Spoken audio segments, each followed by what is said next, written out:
This is Phil Stamper, the president of wrestling, and you're watching the 3 Count Podcast. And always remember to trust in faith.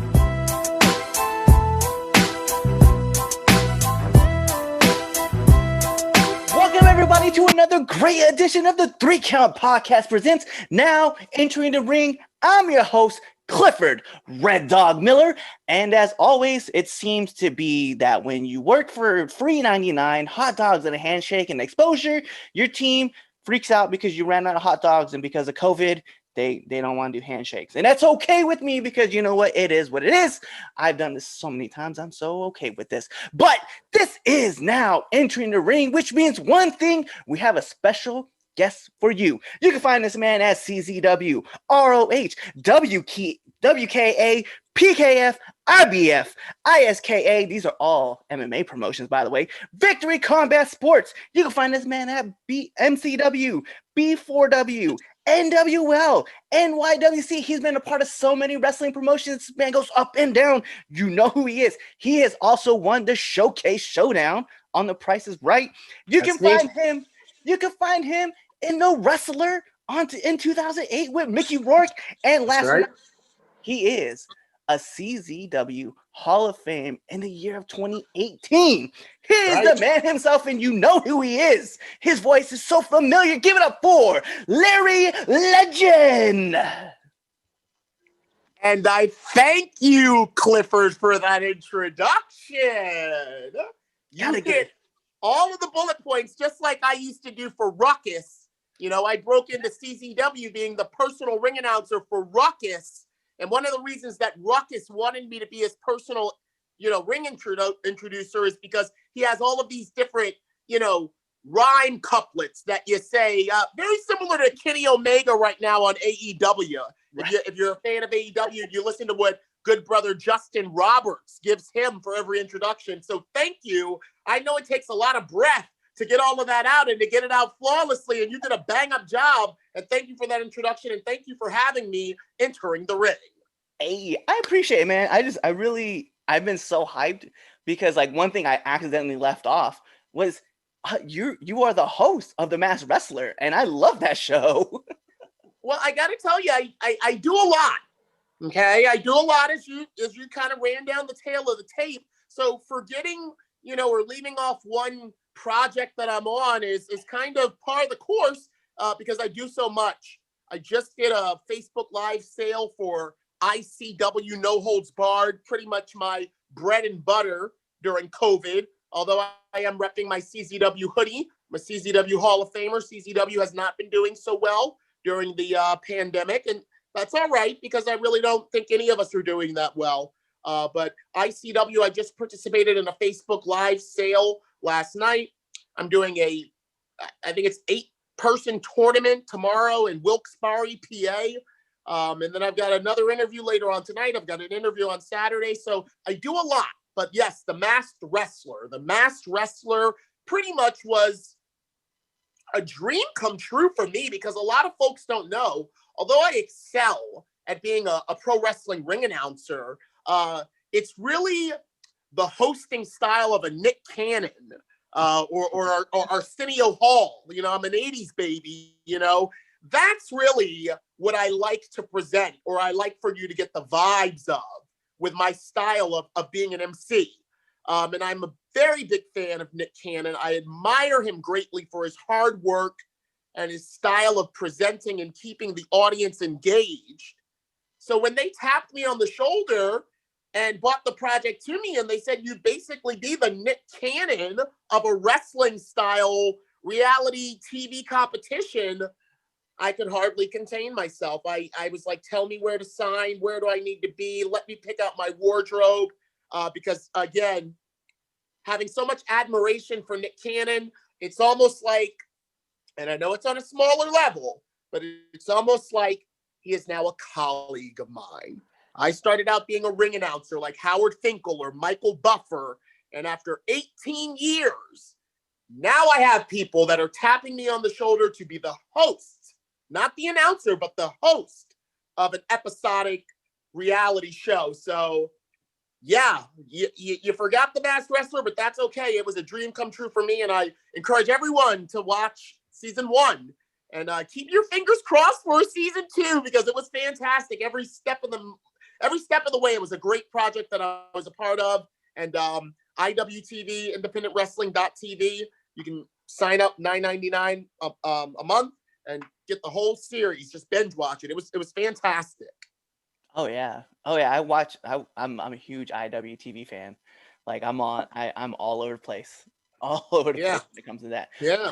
I have a question. Like Sure. I know you were a worker. I know that you've been in the ring announcing business, and I'm very curious. Like, what brought you into the business originally? Well, I'll be straight up with you. I was a very rambunctious, talkative. I was a problem child. You know, I had a lot of trips to the principal's office, suspensions, detentions, fights, and eventually one of the psychiatrists that the school had kind of recommended my mom send me to, you know, they noted that, you know, Larry is really about presentation. Like even now talking to you, I'm presenting. And this is something that comes very naturally to me. And the psychiatrist was like, you know, you should find some way to get him involved in the arts. And not just the arts, the performing arts, like, you know, community theater. And after a little bit of research, my mom discovered a predominantly African-American community theater in the city of Baltimore, the heart of Baltimore. It's called the Arena Players. It exists to this day. And she signed me up every Tuesday after school and every Saturday to go basically work in an ensemble of young actors, young performers, learning dance, music, you know, the lines and all of that. And I kind of really took to that like a fish out of water. So I'm talking like 11, 12. This is the age I'm talking about that I was doing this kind of community theater at a predominantly African-American theater in Baltimore, Maryland. And as I started to get closer and closer to high school age, I was still really loving this performance, whether it was a musical or a Christmas play or a Black History Month play. I was loving it so much that my mom took the steps to point me in the direction of a performing arts high school. You know, in Baltimore, where I'm from, there are 2 pretty renowned performing arts high schools, one in the city and one in the county, Carver and the Baltimore City School for the Arts. So with encouragement from my mom and guidance, I put together like, you know, a performance piece and I auditioned and I got into Carver Center for the Arts and Technology. And I'd say from the time I was a freshman in high school is when I really started taking it serious that I'm going to have a career that is somehow in performance. That's when I started to get really serious about it. However, during the entire journey of what I'm telling you, I always was a huge pro wrestling fan. And I mean, I was a little bit more bigger of a fan than most of my peers. Like, you know, blockbuster movie comes out in the summer, everybody goes to see it, and then on the first day of school, they're talking about Transformers. I'm talking about SummerSlam, Shawn Michaels versus Razor Ramon for the Intercontinental Championship ladder match. And that was what really moved me. So in learning more about pro wrestling, the business, and learning that these guys are kind of like athlete actors a little, kind of, I started to kind of get myself immersed even more fully into pro wrestling, up to and including figuring out how to like get involved.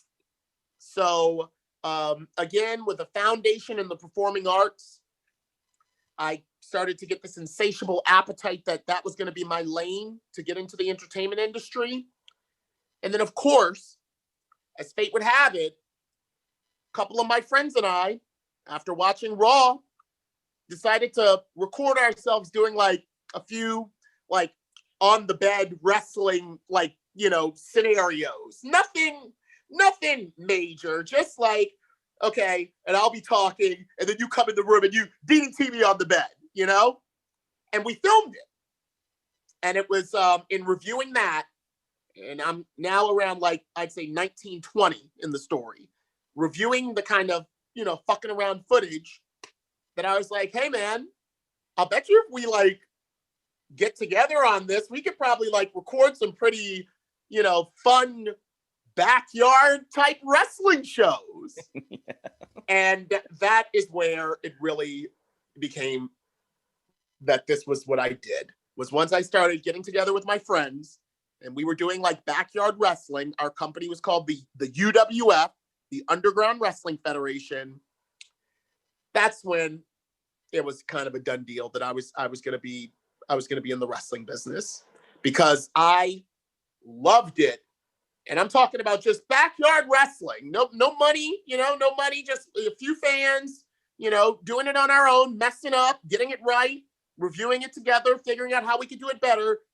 I was more passionate about that with my group of friends than any kind of theater that I'd ever been doing. The idea of like being a part of like a wrestling group of actors / athletes and like being like a stage manager, ring announcer, referee, one of the wrestlers, commentator, that was like, oh, this is it. This is it. All that other stuff was great. It gave me a great foundation to use my voice, to know how to use like my voice and use my body. But I love the wrestling type shit more than anything. And that's I know that was really long-winded, but that's how it really started for me, was by being a backyard wrestler. That's awesome though. And I 100% can relate to that, because I remember in 2003, my friends were all like, dude, we should do this too. And mind you, give you kind of an idea, what's crazy is I'm from this little town in Nebraska, and that's where my love really started to come through. And I was like, yeah, I'm in with this. And then like, yeah. So yeah, I could definitely relate to how your journey goes. Yeah, I mean, I think that if you talk to a lot of us, you find that our journey kind of involves a do-it-yourself, kind of like stumbling into like, I really love this and I'm going to get it right. And that's why in a lot of ways I say thank God for backyard wrestling. I say thank God for backyard wrestling. There's never really been any significant, like, no one's died. I've never read a story of a backyard wrestler ever. Right. and all it's really done is like Matt Hardy, Jeff Hardy, Private Party, all these stars, so the Young Bucks, yeah, the Briscoes, so thank God for it. And hey, we're talking, you're talking to me, and I'm telling you that it started with doing like kind of like little backyard shows. Right. It's been crazy. And I know, like, because I've like obviously, done some research on you and stuff. And I'm just very curious, like, what was that transition like going from being like a worker and then just going into the announcing? Because you have said that you're big about the presentation. So I'm just curious, like, when did you make that decision that you're like, you know what, like, it's time to go this route? Well, I mean, I don't really want to say I was a worker. Okay. I was trained. I was definitely trained how to like, run the ropes, Mexican rolls, whatever. I was trained. But my debut in wrestling has always been as an announcer. And I always kind of leaned on my voice because I have a pretty unique sounding voice. And I also could see that wrestlers kind of were always in pain. They were always in pain. They always were like, getting a lot, a good amount of money, not a lot, a good amount of money, a lot of attention, but they had to stay in the gym to keep their bodies. They were in pain a lot of the times. And I kind of was like, I'm not disciplined enough. I don't think I'm disciplined enough to take care of my temple to present, a physique for a wrestler. Like, so I kind of, when I got involved at the MCW Pro Wrestling Training Academy, when it was called Bone Breakers, they used me as kind of like an administrative assistant. So I did a lot of answering phone calls and, using my voice. And they kind of noticed that I had a pretty clear sounding voice and spoke so well. So I didn't choose to make the transition from a worker to a ring announcer. It was just kind of the way that it fell in place. But with both being a worker and being a ring announcer, you have to have that light, that illumination from the inside to bring the spark that makes people want to see you. So I don't think there is really too much different in it. I know now after 18 years, there's plenty of times that I feel like I'm just as tired as the wrestlers at the end of a show because I've given my all and my voice is, shot. My all of this up here, all of this is like just give us a break. No mas. So, I don't think that they're too far removed from one another. They go hand in glove. So it wasn't really a transition. Announcing was kind of given to me based on my God-given talent, and it's been a very hellacious ride with some peaks and valleys, ups and downs, accolades, CZW Hall of Fame, and good stuff like that. But it's been rough. It's not easy. This game is not easy. No, you're right. And there are days where I wake up and I'm just like, man, I feel like I got hit by a truck. I was like, and I need to get it together. I was like, I still have a little one I got to take care of. I'm like, oh man, I definitely understand. One question I know the question I wanted to ask too, right, is that every ring announcer, every commentator, every referee, every worker has one of these. And I got to know yours, right? What has been one of your favorite fan interactions? Favorite fan interactions. That's a good one. I'll tell you, there's a guy on Twitter. His name is Elmer. I think it's Elmer McFudge, almost like Elmer Fudd, but Elmer McFudge. And he had his son. Son was like 7, and he was taking his son to CZW actually, and he bought his son to Cage of Death. I want to say it was Cage of Death 14. Cage of Death 14, which kind of sort of was my last CZW Cage of Death. It turned out not to be, but that was kind of the sentiment. Everybody knew that I was, after this one, I was going to start doing more stuff with ROH. And at the end of the show, Elmer brought his little 7-year-old up to me and he wanted an autograph. And I gave him the autograph and I took my scarf. I had a signature black and yellow CZW scarf that I would always wear, especially for the big events like the Anniversary and Cage of Death, which are two of the biggest events in Tournament of Death. And that scarf that was mine, I put it around Elmer's son's shoulders and I took a picture of him with it on. And he actually had dressed up like me that night for Cage of Death. He had cosplayed as Larry Legend. And I was able to complete his look by kind of saying goodbye to him and say goodbye to the CZW faithful and give him my scarf, my signature scarf. So that's probably one of my favorite fan interactions. Yeah, and as he's gotten older, Elmer sometimes sends me pictures of him, 14. I think he's 17 now, and he's playing, lacrosse or something. And, he's into sports, and it's a great story. That's awesome, though, man. I feel like that's like, it's always like around the kids, like, because, we do this because we love it, but then like you find like that secondary reason, which ends up becoming the primary reason, which is like kids, because you like entertaining. And it's just, I every time that I do a practice match or I do something and my daughter's around, like I just see her eyes just like light up like a Christmas tree. And it's one of those things I'm just like, all right, bet, like I know I'm on the right track with this. Right. Yeah. Well, the heart of pro wrestling is the children, especially our style of pro wrestling, what it's evolved into. So, that's, it's no surprise that my favorite fan interaction involves a child. So another question I want to ask is, what is some of the advice that you would want to give to up and coming talent, as well as, like anybody who's trying to find a way into like the business as far as being an announcer or just wrestling? Because like you said, 18 plus years, I'm sure you've got like a lot to like want to give. Yeah, I guess just make sure you know what you want to do, because sometimes people are searching for an identity and they see like a group or a collective and they're like, oh man, these guys seem really cool. Maybe I can get in with them.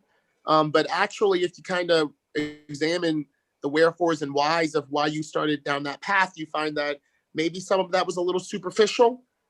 So again, to harp back on what I said earlier, this is not easy.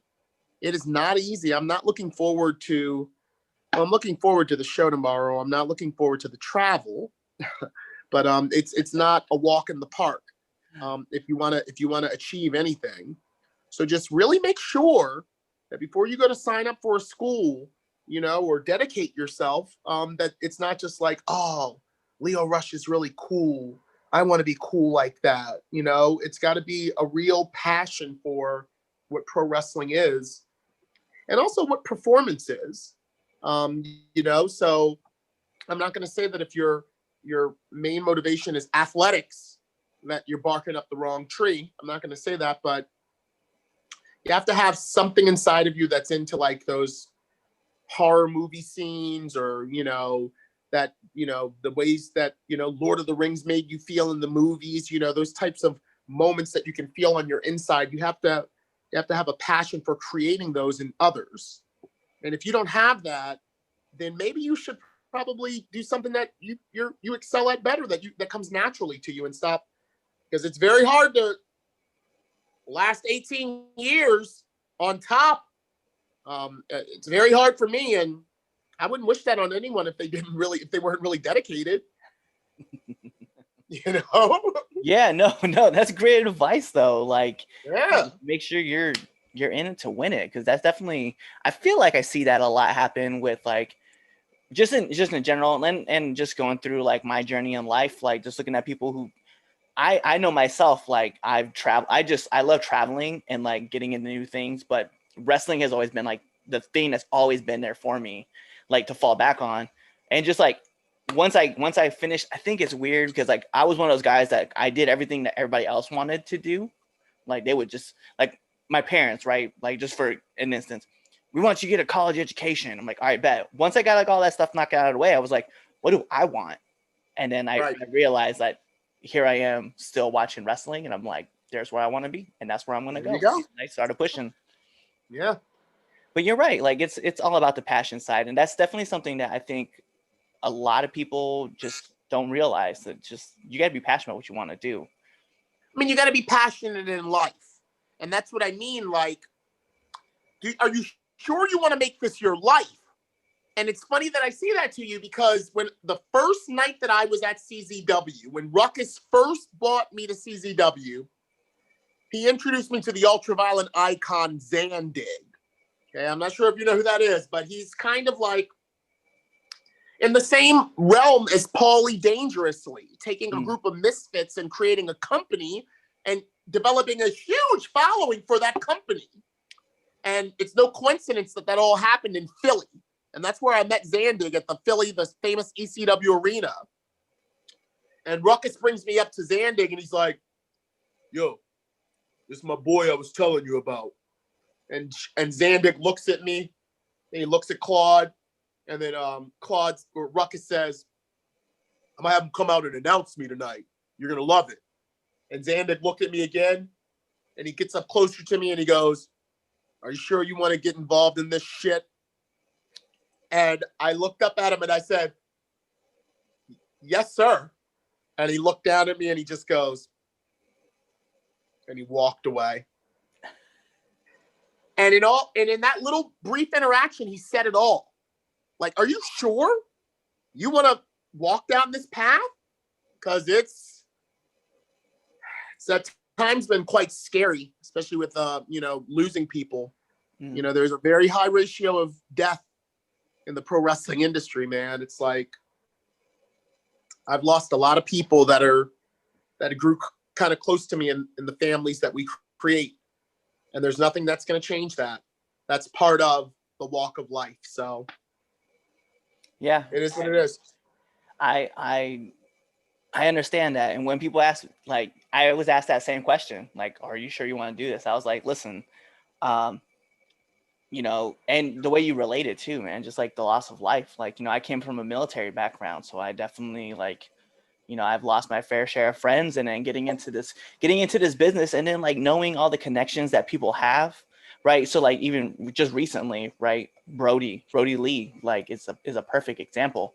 Like seeing all the connections on my Facebook story from like everybody else, I'm just like, wow, like dudes get touched and they get, and they get brought into a whole new world. So yeah, definitely, I understand where you're coming from with that. Yeah. And that's my advice, is just make sure that You understand everything that you're getting into with pro wrestling. It's not all what you see on TV.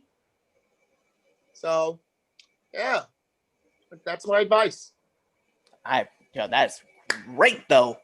But we do have to go from our hard-hitting questions to our fun segment of the show, which is the 3 Count Podcast 10 Count Questions. Here's how it works. I'm going to fire off 10 questions at you rapid fast. And whatever first comes to your mind is what you're going to answer with. Okay. So we're going to put the imaginary timer on the clock. Bing. And there it is. And here we go. SmackDown or Raw? Raw. Favorite movie? A Clockwork Orange. Oh my God, yes. Friday night, what are you doing? Hosting a 8-person tournament in Wilkes-Barre, Pennsylvania. Favorite color? Red. Sonic or Mario? Mario. Besides yourself, favorite ring announcer? Oh, probably Michael Buffer. Let's get ready to rumble. Bro, paved the way. Yes, he did. One place you would like to announce that you haven't been to yet? Japan. Shout outs. Favorite podcast? The Joe Rogan Experience. I'm a huge fan of his show as well. Yeah. But we'll take a close second. Oh, yeah. Well, I'm not going to lie. You know, that may change after tonight. Right. So nominate one person you would like to see on this show. I'd like to see Leo Rush as a guest on this show. Bet. And then last but not least, my favorite question to ask every single person that comes on this show, favorite curse word. Bitch! And there you have it, the 10 count questions. So last thing I need from you, Mr. Legend, is to let our listeners and our viewers know where they can find you. Oh, absolutely. So on Twitter, I'm BLKLKP. Again, that's B as in Barry, L as in Larry, K as in Kevin, L as in Larry, K as in Kevin, P as in Patrick. BLKLKP on Twitter. Facebook, just search Larry Legend. I did acquire the Facebook name Larry Legend, but there are a few other Larry Legends out there. So make sure that you request the right one on Facebook. On YouTube, I've also acquired Larry Legend. You can go to the Larry Legend YouTube channel. That's mine. What else? Instagram. Yes, Instagram. Real Larry Legend. Again, on Instagram, Real Larry Legend. And then I have an alternate Instagram, which is kind of confusing. It's Larry _L3G3ND3. That's Larry _Legend. All the E's are 3s, and there's a 3 at the end. Yeah, and subscribe to IWTV because chances are 9 times out of 10 I'm hosting one of the shows that you're going to be streaming and watching. But yeah, that's where you can find me, and I look forward to seeing everyone. Oh, I got a little merch. Got some let me see if I can grab this here. One left of these, the Caribbean Larry variant of the Wrestling Buddy, little ugly doll. I got one of these left, so look on my Facebook if you're interested in getting it. They're going to be collector's items. I don't know, by the time that this comes out, they'll probably be gone, but I'm going to get some more made. But support me, grab some merch. Who wouldn't want to go to bed with a little Larry Legend every night, right? Right. right. Let's go. Well, that is it, man. This is the 3 Count Podcast presents Now Entering the Ring. As I said, I'm your host, Clifford Red Dog Miller. And of course, as I said, this is Now Entering the Ring with Larry Legend. And guys, tune into our next episode and be there because, you know, it's always the bomb. Okay. What's going on, 3 Count Nation? I'm Clifford Red Dog Miller with the catchphrase. But what I really want you to do right now, go to twitter.com, right? Go over there, find us at the 3 Count _pod, give us a follow, give us a like, give us a comment. We want to talk to you guys. Go to IG at the 3 Count Pod. Give us a like, give us a follow, leave us a comment. We want to interact with you. Go to youtube.com, give us a subscribe, turn the bell on, turn the notifications, leave a comment. We want to talk to you. Go to anchor.fm/the 3 Count Podcast, and in there, you can leave us a message, and we will talk to you. Basically, what I'm trying to tell you is that we want to talk to you. We want to have fun with you guys, and we love listening to what you guys have to say. Also, one thing I need you to do for me, the 3 Count Podcast also has merchandise. Oh! At ProWrestlingTees.com/the 3 Count Pod. Please go buy our t-shirts. We love you guys, and we hope you love us too. So, show us some support, please.